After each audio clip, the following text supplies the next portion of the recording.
Praise లోడండి. అందరూ బాగున్నారు కదా. వాక్యంలోకి వెళ్ళే ముందు ప్రార్థించుకుందాం.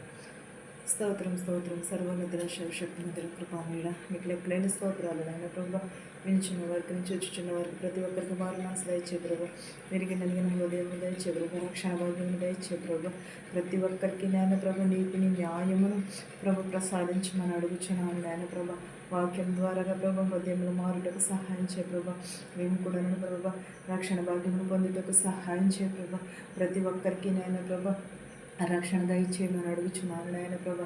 వినిచిన వారికి చూచుచున్న వారికి ప్రతి ఒక్కరికి నేను ప్రభా మారు మనసు దయచేయమని నా ప్రార్థనను అంగీకరించమని స్నామంలో బ్రతిమాలు వేడుకుంటున్నాను తండ్రి. ఆమేన్.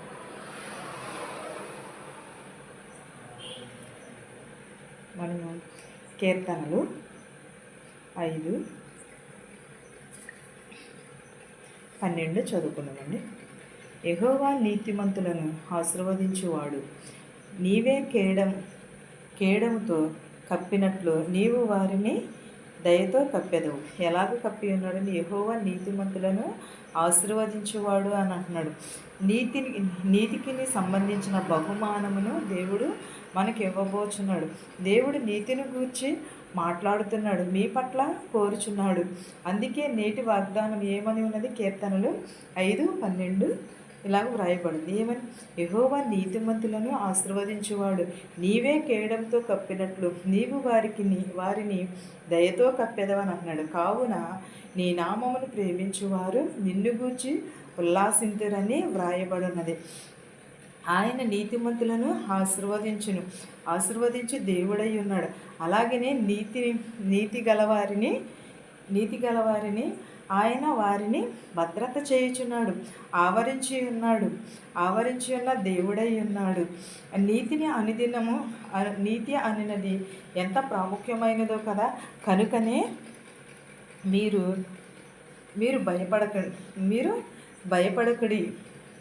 భయపడకండి అని అన్నాడు. వారిని కానీ చెప్పుచున్నాడు. ఎలాగో నీతిని గురించి మీరు భయపడకుడి అని చెప్పుచున్నాడు. మిమ్మును నీతిమంతులైన వారినిగా చేస్తానని అంటున్నాడు. మీరు స్వంత ఆత్మతో దృష్టిలోనే మీరు నీతిమంతులుగా ఉండగలుగుతారని చెప్పుచున్నాడు దేవుడు. మీ హృదయము మరియు కూడా మీ కుటుంబములో కూడా ఈ లోక ప్రజలందరినీ కూడా ఏం చేస్తానని అంటున్నాడు? నీతిమంతులైన వారును అని చెప్పుచున్నాడు. ఏమై ఉన్నామని అంటున్నాడు? నీతిమంతులై ఉన్నారని చెప్పుచున్నాడు. మీరు నీతిమంతులైన వారనియు మరియు మీరు నీతిమంతులతో ఏమి కలిగి ఉండమని అంటున్నాడు? మారు మనసుని కలిగి ఉండమని అంటున్నాడు. ఒకరిగా ఉన్నారు. నీతిమంతులైన వారు ఎలా ఉన్నారు? ఒకరిగా ఉన్నారని దేవుడు సెలవిచ్చుచున్నాడు. యేసు ప్రభువు సిలువలో కూడా మీ నిమిత్తమైన చింతపడి ఉన్న ఎవరి రక్తము? నీతిమంతుని రక్తము ఎలా ఉన్నదండి? సిలువలో యేసుక్రీస్తు రక్తం ఏమై ఉన్నది? నీతి కలిగి ఉన్నది. చిందింపబడి ఉన్న రక్తము ద్వారా మిమ్మును నీతిమంతులుగా కొనియాడుచున్నాడు. ఎవరు? దేవుని రక్తం సిందించడం వలనే కదా మనము నీతిమంతులమై ఉన్నాము. కనుకనే కదా మనము ఏమై ఉన్నాము? రక్షణ పొంది ఉన్నాము. అలాగే నీతిమంతులకు కొని ఉన్నారు అని అంటున్నాడు. ఆయన రక్తము ద్వారానే మీరు నీతిమంతులై ఉన్నారని అంటున్నాడు. కనుకనే మీరు మరియు మీ ఆత్మకు విలువను కూడా ఆపాదించుచున్నాడు. ఆయన మీ దేహంలోను కూడా నివసించుచున్నాడు. మీరు ఆయనకు నీతిమంతులనైన పిల్లలను మరియు కుమారులను ఇకను కుమార్తెలను కూడా అని మిమ్మల్ని గూర్చి ఆయన అతిశయించుచున్నాడు. మీరైతే ఏమి కలిగి ఉన్నారు? దేవుని చేత నీతిమంతులై ఉండుడి. బిడ్డలను మీరు పిలువబడుచున్నారా? నీతిమంతులైన బిడ్డలని మీరు పిలువబడుచున్నారని అంటున్నాడు. ఎదురు చూస్తున్నారని నాకు తెలుసు, కానీ ఈ కృప ఇప్పుడే మీ మీదకి వచ్చునుగాక. నీతి కృప మీ మీదకి ఇప్పుడే వచ్చునుగాక అంటున్నాడు. దేవుని వాక్యంలో కూడా నీతిమంతులైన వారు దేవునితో కూడా నడిచిన విధానమును కూడా మనము చూడగలుగుతున్నాము. లేక వారు నీతిమంతులుగా ఉండున బట్టి వారితో దేవుడు నడిచినట్లుగానే మనము కూడా చూడగలుగుచున్నాము. అందుకే బైబిల్లోని కూడా ఆదికాండము 6వ అధ్యాయము 9వ వచనంలో ఇలాగ వ్రాయబడినది. నోవహును గూర్చిన చదివినట్లయితే మనము ఈ వాక్యము ఏమని చెబుతుందంటే, ఇది నోవహు యొక్క మరియు నోవహు కుటుంబం యొక్క కథనముగా గూర్చి చెప్పబడి ఉన్నది. నోవహు మాత్రమే కాదు, అతని యొక్క కుటుంబమును కూడా అదే రీతిగా దేవునితో అనుసంబంధమై ఉన్నది. నోవహు నీతిమంతుడైన వ్యక్తి అయి ఉన్నాడు కనుకనే లేఖనములను ఆ రీతిగా చెప్పుచున్నది. నోవహు నీతిమంతుడని మరియు అతడు నిందారహితుడని చెప్పబడి ఉన్నది. తన కాలంలో కూడా జీవించిన ప్రజల మధ్యలో కూడా నిందారహితుడు అని దేవునితో కూడా నమ్మకస్తునిగా నడిచిన వాడై ఉన్నాడు. ఎవరు? నోవహు నమ్మకస్తునిగా నడిచి ఉన్నాడు.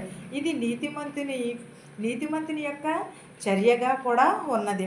అతడు నీతిమంతునిగా ఉండగా అతడు దుష్టులైన ప్రజల మధ్యలో కూడా నిందారహితునిగానే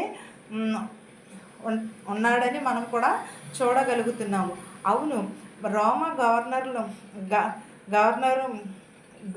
గౌరవముగా ఉన్న పొంతు పిలాతు కూడా మొదట యేసును సిలువ వేయించినప్పుడు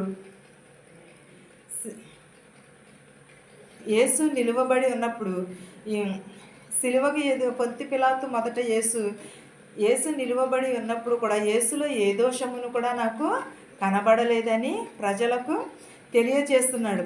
యేసుక్రీస్తు ప్రభువును కూడా సైనికులు కూడా ఏం చేసి ఉన్నారు?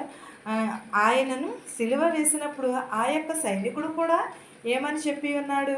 అవును, ఆయన నీతిమంతుడు, ప్రజలందరి మధ్యలో ఆయన నిందారహితుడుగానే ఎంచబడి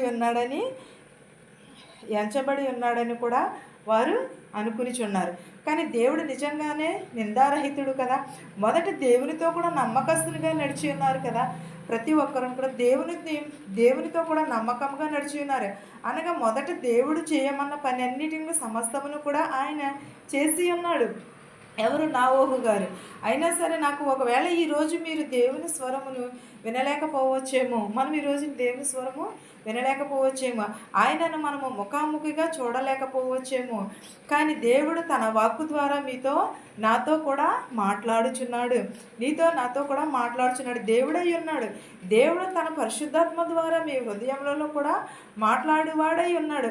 కనుకనే అలాగున చేయండి అని దేవుడు ఏదైతే చెప్పి ఉన్నాడో కేవలం దానిని మాత్రమే చెప్పమని అంటున్నాడు. ద్రాక్షారసము పానీయముగా మార్చబడి ఉన్నది, కానీ మీరు మీ కుటుంబమును కూడా మీరు నీరు ఇచ్చినట్లుగానే ఉబుకుచున్నారు. ఆ నీటిని పానీయం చేసినప్పుడు కూడా మధురమైన ద్రాక్షారస పానీయముగానే ఉన్నది. మీరు మీ బిడ్డలకు, మీ కుటుంబ సభ్యులకు కూడా ప్రతిదీ కూడా ఎంతో మధురముగా ఉండి వారికి ఆనందముగా ఉండినట్లయితే మీరు చేయు ప్రతి పని కూడా ఆశ్చర్యకరంగానే ఉంటుంది. మీరు యాజమాన్యులైన మీతో కలిసి పనిచేయువారు, మీతో కలిసి ఆనందించువారు ఉంటారు.